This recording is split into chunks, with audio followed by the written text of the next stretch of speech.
नमस्कार सांग माने आज आम जहाँ विषय कथा हाँवाई जाऊे से होउछंती आम मानकर बापा। आमे भाबू आमे समस्ते बापा को भल भावे चिन्हि पारिछंती, किंतु बेले बेले लगे सतरे कण आमे बापा को चिन्हिचु। केबे भी से भल पाउची बोली कहंतीनी, किंतु किछि दुष्टामी कले कि किछि भूल कले विरक्ति निश्चय हुअंती।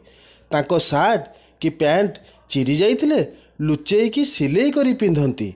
से तांकर छिंडा चपल कि जोता पिलांकु देखई दियंतिनी, किंतु पैसा पाइले आगे पिलांको पई नुआ जामा नुआ चपल करिथांती।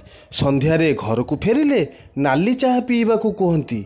बोऊ जदि कहब जे क्षीर चाहा पीउन मिछरे कहंती पेट गैस होई जिवो, पिलांकु रातिरे पीवाकू देईदब। सेई लोकटी जेतिकी चिन्हा लागती ताठारु अधिक अचिन्हा लागती।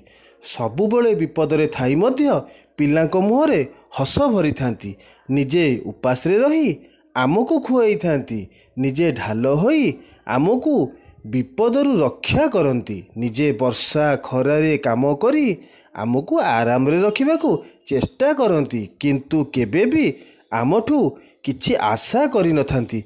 जीवन रे केबे कौनसी अभियोग भी करंतिनी। से हेउछंती आम मानकर बापा, जे कि चिर पूजनीय चिर वंदनीय।